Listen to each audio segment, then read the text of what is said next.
तो हम लोग बायोटेक्नोलॉजी का आज लास्ट लेक्चर पढ़ेंगे जिसका नाम है बायो रिएक्टर्स। ठीक है, ये लास्ट टॉपिक है इस चैप्टर का। तो बायोरिएक्टर को देखेंगे। सबसे पहले वो देखेंगे कि बायोरिएक्टर क्या होता है कि 100 से 1000 लीटर तक होता है। एक बड़ा टैंक होता है। इसमें क्या होता है कि ये जो भी बैक्टीरिया के अंदर हमने जीन ट्रांसफ़र किया है उसको सूटेबल मीडियम दिया जाता है। टैंक के थ्रू सूटेबल मीडियम दिया जाता है ताकि वो अपना ग्रोथ और नंबर को बढ़ा सके। ठीक है, तो ये क्या है, एक बायोरिएक्टर का फिगर है जो आप देख रहे हैं। इसमें क्या होता है, एक बड़ा सा इम्पेलर होता है और क्या होता है, फॉर्म ब्रेकर्स होता है। ठीक है, और इसमें यहाँ पे न्यूट्रिएंट्स मीडियम होता है। जो भी मतलब ग्रो करने के लिए ज़रूरत है वो सारा मीडियम यहाँ पर रखा जाता है। ठीक है, तो ये क्या है, ये बायोरिएक्टर है। अब सबसे पहले तो हम लोग ये जान गए कि बायोरिएक्टर का यूज़ क्यों होता है। जो भी हमने किया इससे पहले जीन ट्रांसफ़र ऑर्गेनिज्म में वो सारे को मतलब यहाँ पे ग्रो किया जाता है। तो ये बायोरिएक्टर हुआ। बायोरिएक्टर पे हम लोग अब आगे पढ़ेंगे बैक्टीरियल कल्चर के बारे में, कैसा होता है उसको समझेंगे। ठीक है, तो अपना नेक्स्ट टॉपिक है बैक्टीरियल कल्चर। बैक्टीरियल कल्चर को देखेंगे, किस तरह से ग्राफ बनेगा, क्या होगा उसको देखेंगे। ठीक है, तो अब हेडिंग है अपना बैक्टीरियल कल्चर।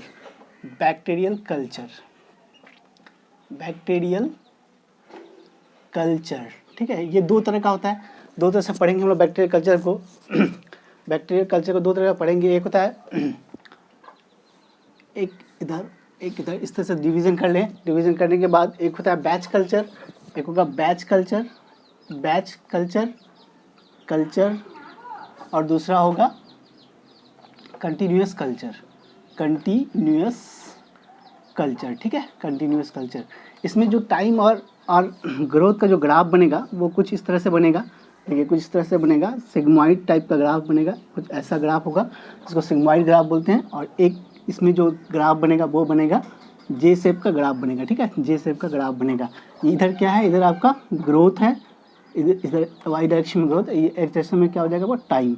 ठीक है, इधर टाइम, इधर भी क्या हो जाएगा ग्रोथ, इधर भी ग्रोथ और इधर टाइम। ठीक है, टाइम। ठीक है, तो ये कैसा, ये ग्राफ कैसा ग्राफ कहलाता है, ये सिग्मॉइड ग्राफ भी कहलाता है। सिग्मॉइड ग्राफ, सिग्मॉइड, और या फिर एस शेप भी बोल सकते हैं इसको, इस ग्राफ को एस शेप ग्राफ। ठीक है, इस ग्राफ में 3 पोजीशन होते हैं। तो यहाँ तक ये जो पोजीशन देख रहे हैं आप, ये पोजीशन कहलाता है लैग फेज। ठीक है, क्या कहलाता है, लैग फेज। ठीक है, लैग फेज मतलब ग्रोथ यहाँ पे आहिस्ते आहिस्ते होता है। ठीक है, उसके बाद एक यहाँ से यहाँ तक जो आपको देख रहे हैं इसको हम लोग बोलेंगे लॉग फेज। क्या बोलेंगे इसको, लॉग फेज या लॉग फेज या एक्सपोनेंशियल फेज। यहाँ पे क्या है कि बैक्टीरिया ग्रोथ सबसे ज़्यादा देखने को मिलेगा। फिर ये जो लास्ट है ये स्टेशनरी फेज कहलाता है। ये क्या कहलाता है, स्टेशनरी फेज। स्टेशनरी फेज, ये स्टेशनरी फेज कहलाएगा। यहाँ पे बैक्टीरिया ग्रोथ धीरे धीरे रुकने लगेगा, एक स्टेबल पोजीशन में जाने लगेगा। ठीक है, और ये जो ग्राफ देख रहे हैं जो कंटिन्यूस कल्चर में बना है इसको हम लोग बोलेंगे जे शेप ग्राफ। क्या बोलेंगे इसको, जे शेप ग्राफ। जे शेप ग्राफ है ये।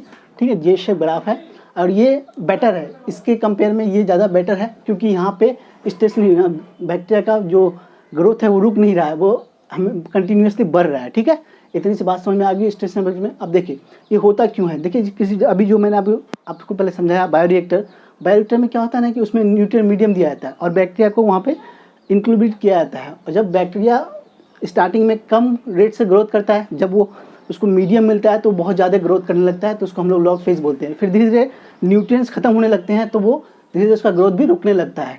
तो साइंटिस्ट ने देखा कि बैच कल्चर जो है ये उतना इफेक्टिव नहीं है, तो उसने दूसरा मतलब बनाया जिसको बोलते हैं हम लोग कंटिन्यूस कल्चर। इसमें क्या होता है कि हमेशा ग्रोथ होते रहता है। ठीक है, इतनी सी बात समझ में आ गई होगी। अब हम लोग देखेंगे कितने तरह के बायोरिएक्टर्स होते हैं। तो 2 तरह के बायोरिएक्टर्स हम लोग को पढ़ना है, तो उसको देखते हैं। 2 तरह के बायोरिएक्टर। देखिए, बायोरिएक्टर 2 तरह के होते हैं। बायोरिएक्टर ये कितने प्रकार के होंगे आपके पास, 2 तरह के बायोरिएक्टर्स। दोनों का फिगर इंपॉर्टेंट है, वो आपको क्लास 12 के बोर्ड में अक्सर पूछा जाता है। और नीट वाले अब बस इसको मतलब कॉन्सेप्ट को समझे कि हो क्या रहा है। ठीक है, तो ये जो 2 तरह का जो रिएक्टर है उसको देखेंगे। एक पहला है सिंपल शेयर्ड बायोरिएक्टर्स।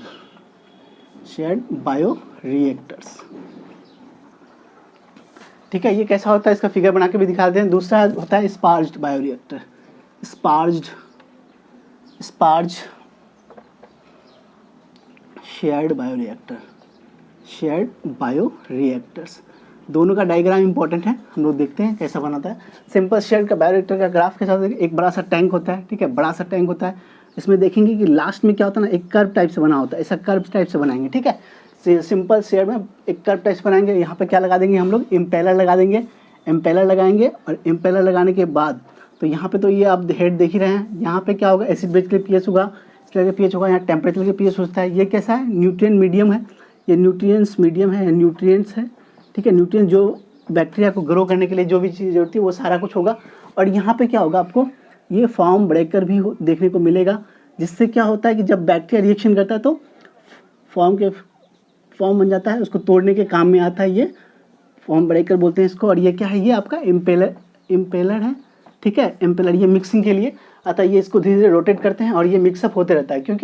क्यों ऐसा क्यों करना पड़ता है, क्योंकि देखिए जब बैक्टीरिया यहाँ पे ग्रो करेगा तो बहुत सारे टॉक्सिक रिलीज होंगे और वो फॉर्म का रूप ले लेता है। उस फॉर्म को तोड़ने के लिए हम लोग ये इम्पेलर को रोटेट करते हैं, ठीक है। ये कैसा रिएक्टर है, ये सिंपल बायोरिएक्टर जो एनसीईआरटी में डायग्राम दिया है। यहाँ पे आप देखेंगे एसिड बेस पीएच है, ये एसिड बेस पीएच है। यहाँ टेम्परेचर को मापते हैं, जो टेम्परेचर सूटेबल होता है बैक्टीरिया के लिए उतना ही टेम्परेचर रखा जाता है, ठीक है। तो सबसे बात ध्यान क्या देना है आपको, सिंपल शेयर्ड बायोरिएक्टर में क्या होगा कि ये जो है ना, ये कर्व में होगा, ये कर्व होगा। और जो आपको स्पार्ज बायोरिएक्टर देखेंगे वो थोड़ा डिफरेंट टाइप का होगा, इसमें कोई कर्व आपको देखने को नहीं मिलेगा, सीधा सीधा बनेगा। और ठीक है, तो और ये जो मिक्सिंग के लिए जो चीज़ें हैं वो बहुत सिंपल है।